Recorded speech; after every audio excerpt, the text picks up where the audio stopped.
Y'all, I only did one set of nails because I'm still eating this sandwich. Whew. He made the sandwich spicy, y'all.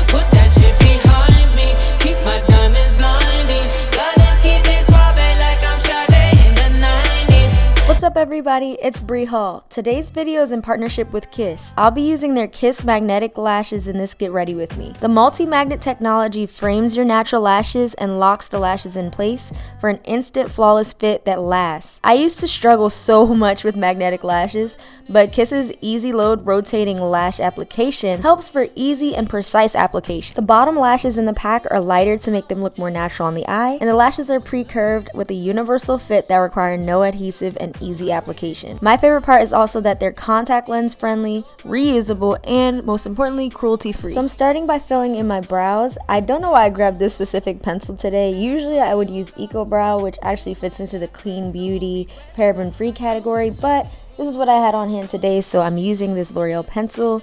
And then I'm going to go in with this Born This Way concealer in Sand. I've been reaching for this a lot, y'all, like every day almost. I don't know, I like the coverage. And then I'm dragging that down to my eyelid, and then I'm going to take my pink beauty blender and blend out that concealer and use it as a base for my shadow. And then I'm going to go into my 350 Morphe palette, and then I'm going to pat on this cream shade to set that concealer. Usually I'd use a translucent powder, but since this was going to be my brow shade anyway, I figured why not just use it for the whole eye and just pack a little extra underneath my brow so that the kind of look is already pre-started before I start. Does that make sense? Then I'm going to use this almost skin tone but a little bit darker muted brown shade from the palette as my transition color.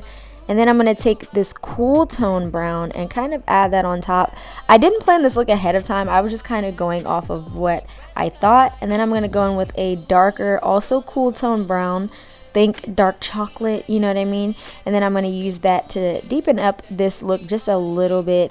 I use the same brush for all of these. And then I'm going to use my cut crease hack where I just look upward, and that helps create a guideline for the cut crease. Don't forget to watch my cut crease hack tutorial where I give an in-depth way on how to do the cut crease in a very sharp way for beginners. And then I'm just going to take that concealer and blend it out a little bit. It's a really funny facial expression you got to make to do it, but it really does help. And then afterwards I really like taking my finger and just blending out that outer edge so it's not so harsh. And then I pat off the excess a little bit so that I don't have clumps of concealer building up. Then I'm using that cream shade with an eyeshadow brush, and I'm just packing that onto my inner corner. And remember that muted kind of brown shade we used on the transition? We're going to pack that in and kind of make it meet that chocolate shade we already had. And then I'm going to add a little bit more of the chocolate to blend those two out. Now y'all, I'll be using this Farsali Skin Blurring Primer, and I had to give it a try.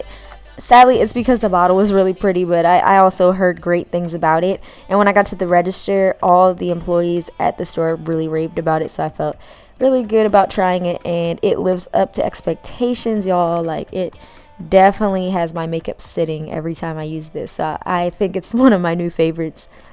And as you see, I blended that in. Then I'm using my Cover FX foundation, and I think it's in the shade like G80 or something like that.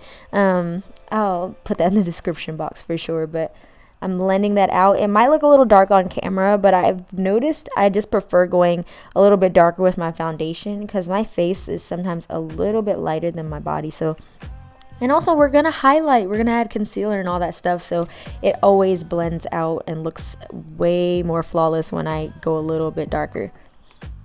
And I'm just blending that. I have a tiny forehead, y'all, so I got to blend around my hairline in a very delicate manner. Alright, cool. And then I'm going in with the blender sponge just to blend that out even further. You see how dewy it looks? So yeah, this is you know, one of my favorite foundations right now as well. Ooh, and then I'm gonna go in with that same Born This Way concealer that we used earlier.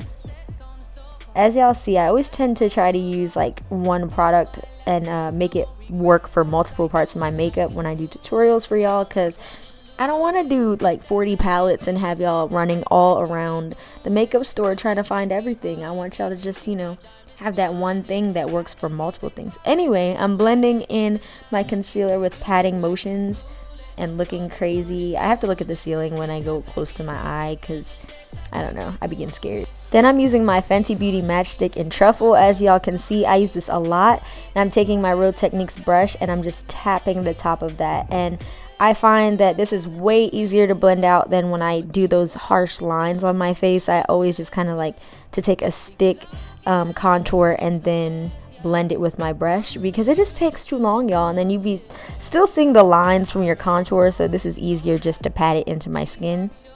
Ooh, yes, girl. Then I'm using my Graftobian Banana Cream Pie Setting Powder.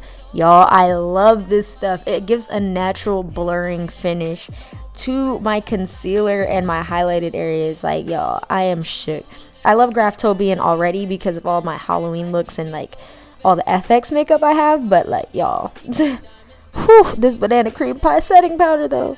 I'm about to get it in a few more shades to try it out as well, but look at that finish, y'all. I don't know if you can see it, but it really looks this flawless in real life, I promise. And then I'm taking my Too Faced Chocolate Soleil bronzer. It's getting cold outside, but we still want to look toasty, you know what I mean? Want to look like that heat is running in our house. And then to reduce the powder look, I'm going to use some setting spray and let that dry. And then I'm going to take my BH Cosmetics highlighter palette.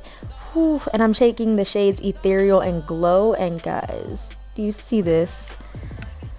My camera lens almost broke because, y'all, reflection. Can you see your reflection in this highlighter? No. And I was shook because I revisited this palette. I used to love this palette so much, so I was like, let's use something different today, and I'm shook. Why did I ever stop using it? I don't know, but we back in business. And then I highlighted the inner corners of my eyes. Now I'm taking this Makeup Revolution liner. I've been reaching for this a lot as well. All right, y'all. Liner's not my strong suit, even though it might look like it in some photos and stuff. It's either hit or miss. Like, sometimes it gets a little thicker than planned. Thick. But yeah. Then I'm going to use that brown shade at the bottom of my lash line to bring the eye look full circle. So what I'm doing here is I'm curling my natural lashes. And for these Kiss Magnetic lashes, it does say that applying mascara is going to make the process easier for step 1. So I'm applying my mascara here, as you can see. While my mascara sets, I'm going to go ahead and skip into doing my lips. I'm mixing this NYX Lip Lingerie and this colored Raine lipstick. And I think the Lingerie one is in Beauty Mark. And the colored Raine is in like Marshmallow, but I'll let y'all know in the description. And look at how nice and cool tone that is. I usually do warm looks, so I thought this would be a nice thing for fall. Now, onto my Kiss Magnetic lashes and a detailed explanation on how to apply them. Step 1, rotate the applicator to load top and bottom magnetic lashes. Both lashes should curve upward and the magnets should face each other. Rotate the applicator back into its original position. Then, place the applicator so that your real lashes are in between the two magnetic lashes. Press the applicator down so that you can connect the top and bottom lash strips. Once the lashes are connected, release. And then, when you want to remove these, use your fingers to slide the magnetic strips horizontally apart to release the magnetic seal. If you want to learn more about Kiss Magnetic lashes, definitely check out my description box to see more information. They are sold at Walmart for $11.88. And thank you guys for watching. I hope you enjoyed this fall tutorial, and I'll see you in my next video.